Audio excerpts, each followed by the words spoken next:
Good afternoon to our Denton ISD students, teachers, faculty, staff, and parents.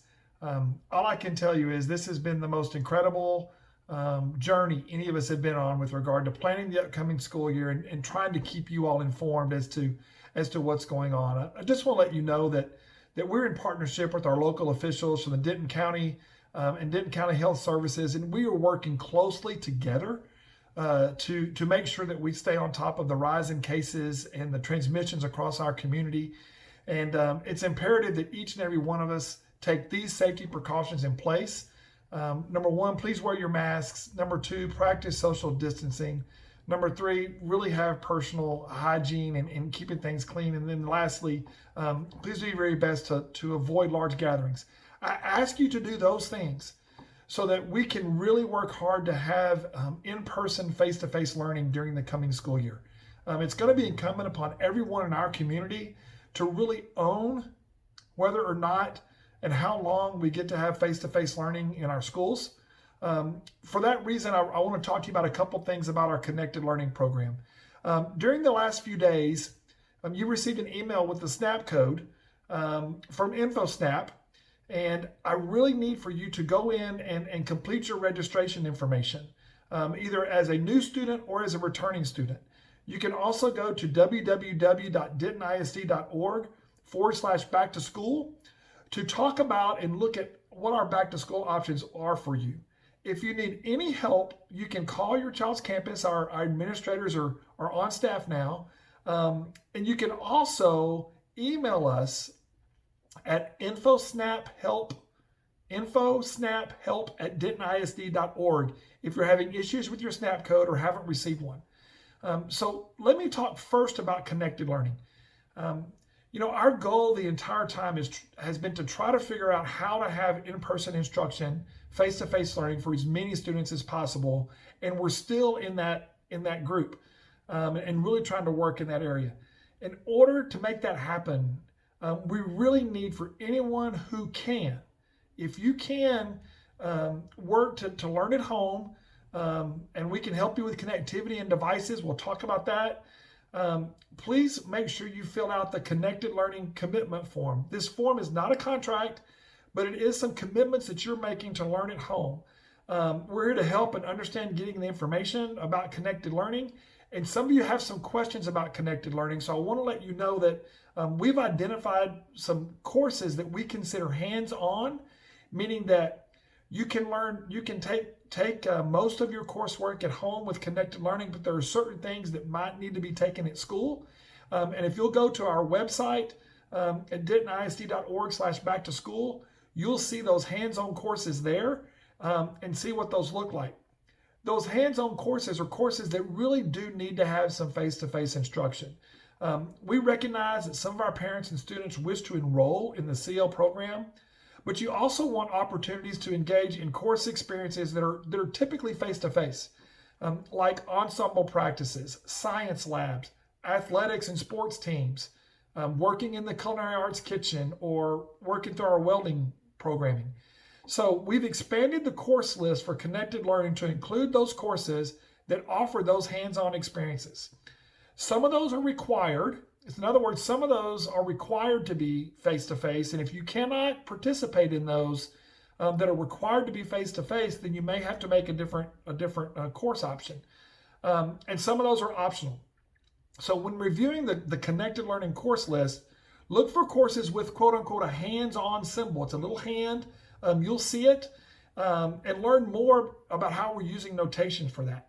Now, here's the thing. If you participate in the face-to-face portion of the hands-on courses, for example, if you participate in a theater course during the school day that's face-to-face, then that makes you eligible to participate in the extracurricular part that might happen after school. If you participate in a rehearsal or marching band or whatever we have going that is face-to-face, then that makes you eligible to participate in the extracurriculars that happen after school. If you're in athletics and you take the athletics course that is part of your graduation plan, right? I mean, you have to have physical education credits for graduation, then that allows you to participate in those activities after school, making you eligible and allowing us to fall within the UL guidelines for participation. We want to make sure everyone knows that if you are truly a connected student, meaning you do not access anything at all face-to-face, then you are not eligible to participate in the extracurricular activities because you're not in a course that has an extracurricular activity attached to it. But if you actually participate in the course that would allow for, that's necessary for participation in some of those things, then you will be eligible to participate. And if you'll check our website, you'll see where we've made that adjustment in listening to our families and working closely to the UIL. Our goal has always been face-to-face instruction, but our priority is also safety and learning in general. We've had Jumpstart this week as an amazing opportunity for our students to get into some face-to-face learning, but you need to know that's been about 6 to 8 students per classroom with a teacher and all of our safeguards in place. And that's really been an amazing experience for over 900 elementary school students. We'll continue to support our students and staff as we work to make the best decisions moving forward. And we have to keep moving forward. The question is not whether or not we are going to have school. The question is how and what's it going to look like. And this is where I need your help. If you can enroll in Connected Learning, then I hope that you will take the opportunity to enroll in Connected Learning so that we can get that professional learning, professional development to our teachers, and we know exactly how many to prepare for.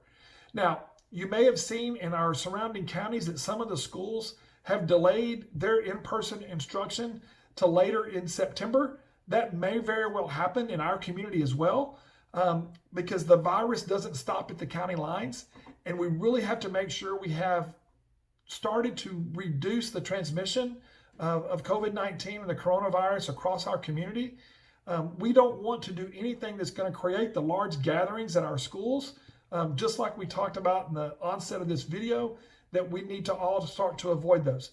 If you think about this for just a second, we had Memorial Day. Up until Memorial Day, we were seeing low numbers of cases, and we all started going out in the community and doing more. After Memorial Day, we had a period of time where we started to open things back up across our community and across our state. Then we had the protests and the marches and the large gatherings and the 4th of July weekend, and now here we are, the 3rd or 4th week of July, with record numbers of cases. And frankly, that puts face-to-face instruction in our schools in danger. It makes our teachers question whether or not they want to come into our schools to teach our students. So we need your help in order to reduce the spread of coronavirus and COVID-19. Please adhere to mask wearing, social distancing, avoiding large gatherings, and your personal hygiene. If we want in-person instruction for our students, we all are going to have to do our part to make that happen. And if you can and you are able to participate in Connected Learning, I ask that you opt into that option. Go to our website, fill out the commitment form, go to our InfoSnap for your registration, get those things done. We are to a point now where there's enough information there for you to make a really good decision. You can participate in your extracurricular activities if you're in Connected Learning program, provided you're taking those courses.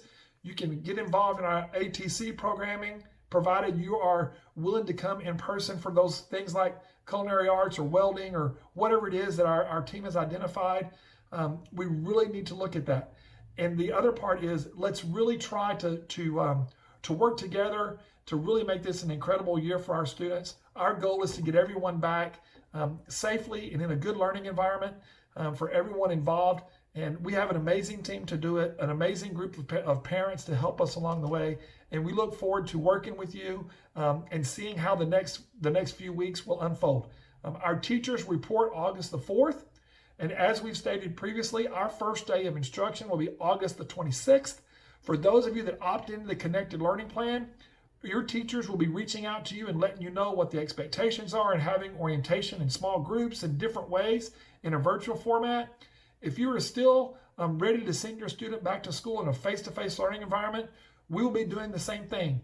If the environment changes and we do have to go remote at any time during the year, either at the beginning or during the year, your child's teacher will be the first person for you to have contact with to be able to get good information from. So thank you for your grace, your patience, your flexibility. I'm proud to be a part of Denton ISD. I'm proud of the work of all of our teachers, and I'm proud to represent you, our parents, to provide a great, outstanding education for our children.